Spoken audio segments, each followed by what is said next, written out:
इस वीडियो में आप जानने वाले हैं वर्ड नेपोटिज्म की सही प्रोनाउंसिएशन, साथ ही आप जानेंगे इसका सही मतलब, इस वर्ड को कहां, कैसे, कब और क्यों इस्तेमाल किया जाता है, इसके कुछ सिनोनिम्स जानेंगे और साथ ही आप जानेंगे इसके कुछ एंटोनिम्स और इस वीडियो का सबसे जरूरी पार्ट जिसमें हम बात करेंगे कुछ रियल लाइफ एग्जांपल्स के बारे में, जिससे बिल्कुल क्लियर हो जाएगा कि नेपोटिज्म वर्ड को आप आपके सेंटेंसेस में कैसे इस्तेमाल कर सकते हैं।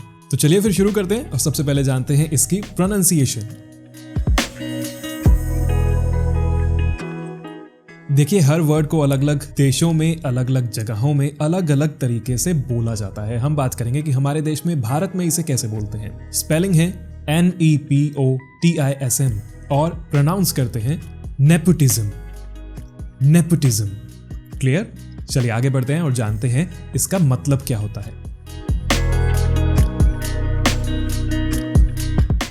नेपोटिज्म का हिंदी में मतलब होता है पक्षपात, कुनबा परस्ती या फिर और आम भाषा में आप कह सकते हैं भाई भतीजावाद।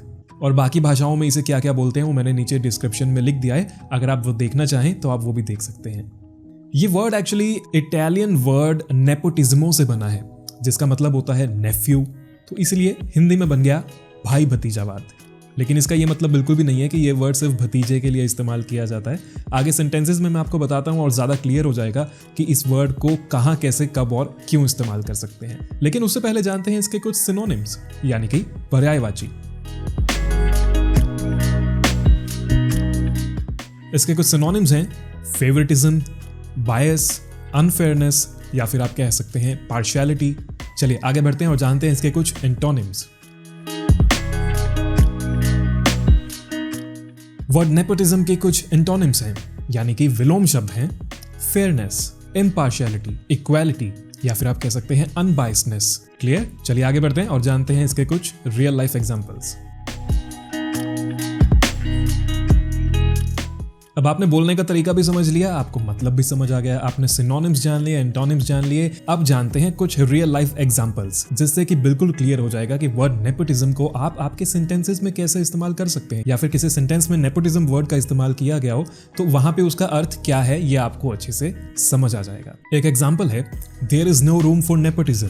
अब यहाँ पे पक्षपात को बढ़ावा ना देने के लिए या फिर किसी को ये साफ साफ कह देने के लिए कि यहाँ पे सब बराबर हैं, आप इस वर्ड का इस्तेमाल कर रहे हैं। माने यहाँ भाई भतीजेवाद की कोई जगह नहीं है। अब यहाँ पे हमने नो रूम का इस्तेमाल किया है, वो हमने किया है जगह के लिए कि यहाँ पे पक्षपात के लिए, भाई भतीजावाद के लिए जगह नहीं है। कमरे का यहाँ पे कुछ भी लेना देना नहीं है। चलिए अगला एग्जांपल देखते हैं। Ranbir Kapoor admits that he is a product of nepotism. ये मैं अपने आप से नहीं बोल रहा हूँ, एक आर्टिकल का लिंक है वो मैं नीचे डिस्क्रिप्शन में डाल दूंगा, अगर आप देखना चाहें तो आप देख सकते हैं, जिसमें रणबीर कपूर ये मान रहे हैं कि वो एक नेपोटिज्म का प्रोडक्ट है। माने उनको जो बॉलीवुड में काम मिला है वो उनके हुनर की वजह से नहीं, बल्कि उनके खानदान के नाम की और पावर की वजह से मिला है।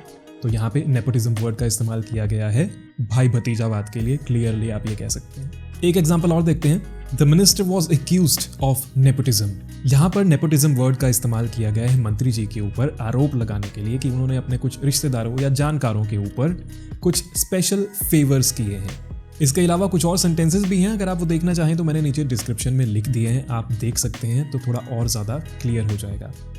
उम्मीद भरी दुनिया कायम है और मुझे पूरी उम्मीद है कि वर्ड नेपोटिज्म से रिलेटेड आपकी जितनी भी क्वेरीज हैं वो सारी मैं सॉल्व कर पाया हूँगा। अगर आपका भी यही मानना है तो प्लीज़ चैनल को सब्सक्राइब कर लीजिएगा।